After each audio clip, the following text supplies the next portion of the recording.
Welcome back to Techniques in 10, a series where we take a look at the fundamentals of various painting techniques in 10 minutes or less. Today we're going to talk about pre-shading and saturation. Pre-shading is essentially painting parts of your model lighter and darker before applying your top coat. This can help with defining volumes and creating more interest within your piece. And when I talk about saturation, I'm talking about how intense or how pure a colour is. So with that being said, let's get a timer and let's get into it. I have a quick swatch here with a high value closer to white on the right and a darker value closer to black on the left, to show you how this affects the saturation and luminosity of a colour. I'm just using some of the colours I have on the palette here to show you the effect of the underpainting. You can see as I'm applying the green, the colours on the lower value side, i.e. the left where the black has been primed, is not as vibrant, rich or as noticeable as the colour on the right. This is the same for the purple, where you can see it is harder to notice the colour on the left versus the right. And again, I'm just going to repeat this for some red, some yellow and some blue so you can see how this affects the colour.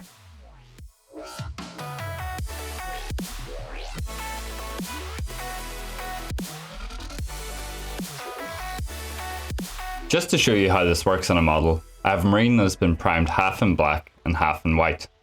I'm applying the green in a layer consistency over the black, and as you can see the colour appears a lot darker and less vibrant, whereas when I apply the same colour over the white, it's a lot more vibrant and luminous, which helps the colour pop. To find out more about layering, please check out my other video. I'm going to repeat this process over the face so we can see how the transition from the lower value to the higher value affects the colour.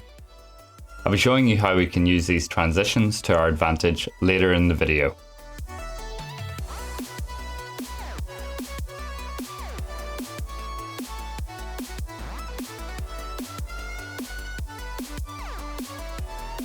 I want to show you how this affects lighter, more transparent colours. Here I'm applying some yellow over the black knee pad, and you can see how it takes on a slightly greenish tint, but over the white it is a lot more vibrant and a lot more luminous. It is worth remembering this when it comes to priming for lighter colours and how it affects the luminosity.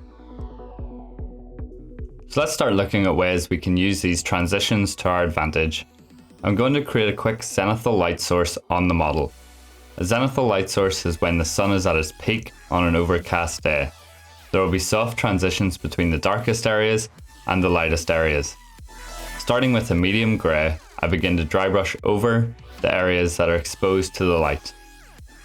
Don't be afraid to work back and forth between your colours to ensure it's smooth, as this will give you the best result. If you're unsure what dry brushing is, I'll be covering this in a later video. Adding some more white to the mix, I start to pick out the areas that are the most upward facing parts of the model.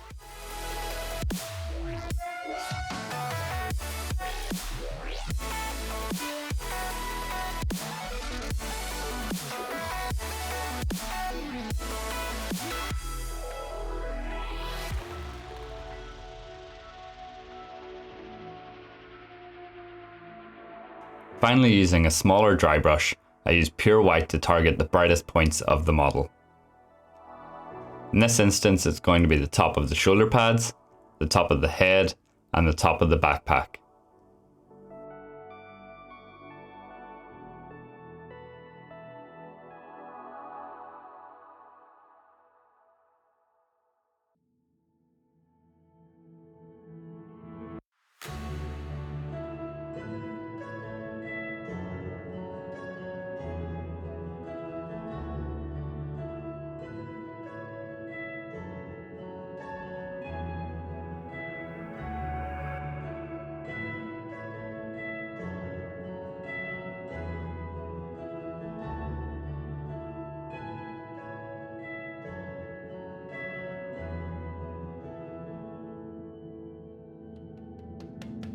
Now I'm applying an even coat of green all over the model.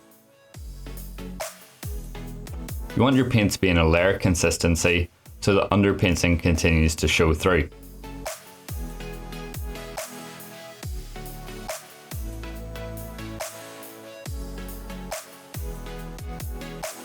And as you can see, the areas where we've applied the grey paint and the white paint are appearing to be a lot more luminous and vibrant than the areas that we left black.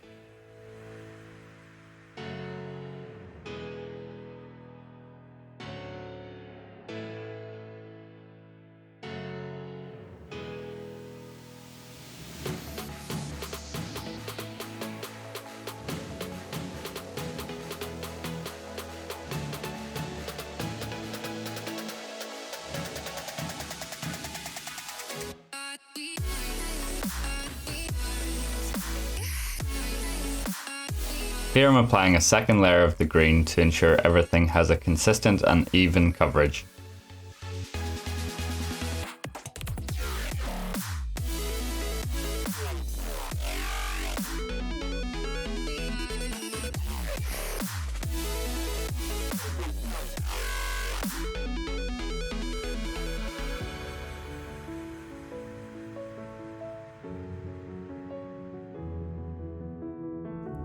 This is what you're aiming for. You can see there's some texture left over by the dry brushing, but I'll show you how to avoid that in a later video. But from about 10 to 15 centimeters away, it looks fine and will definitely help with your light placement and making your models pop on the table. If you have access to an airbrush, I'm going to show you how you can quickly achieve the same effect using an airbrush. Starting with some mid-grey, we position the airbrush at 45 degrees to the model and spray around the entire model. If you're new to airbrushing, I'll be covering the basics of airbrushing in another Techniques in 10 video in the future.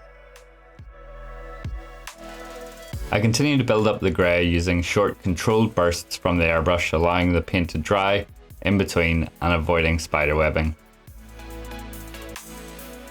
Again, I'm positioning the model in such a way that the overspray does not hit the areas in shadow. From directly above the model, we want to apply some pure white and cover the areas where the light would appear the strongest. Again, this is the top of the shoulder pads, top of the head and top of the backpack.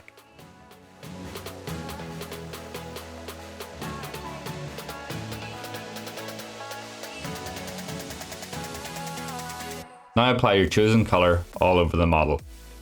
Here I'm applying some green and I want to start with a thin coat and ensure that I'm getting even coverage all over the model. You can see that I'm using short controlled bursts again, moving the model to avoid unnecessary paint buildup and to avoid spider webbing.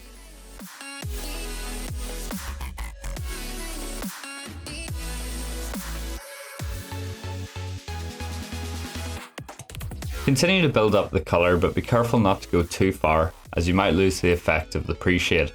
But as you can see, the green in the bright areas is a lot more saturated and a lot more vibrant versus the green that is in the darker, shadowed sections of the model.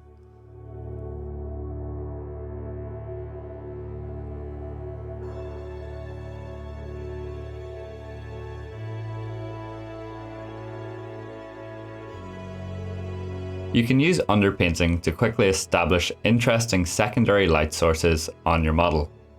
Here I'm positioning the airbrush from the underside of the model to spray up the leg to imply that there is an additional light in this area. Continue to build up the white paint to further intensify the light. You want the source of the light to be the brightest and feather out towards the edges. Follow this up with the colour you have chosen for the light. Here I'm using purple and I'm ensuring that I cover all of the white paint. Move the model to help smooth out the transitions between the green and the purple light, and you don't need to worry too much about overspray as this will help tint other parts of the model and give it more of a natural feel. You can also use the dry brushing and layering technique that we covered earlier to achieve the same effect.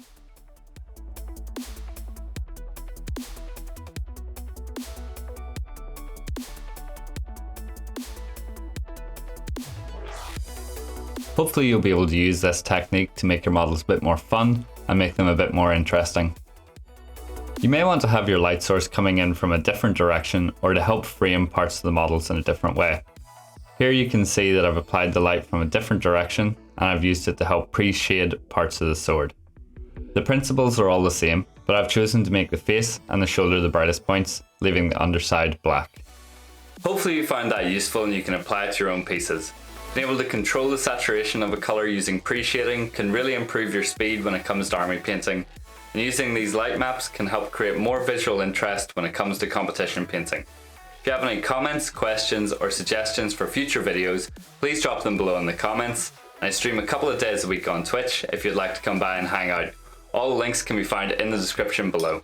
And until next time. Hopefully you found this useful. Don't forget to like and subscribe.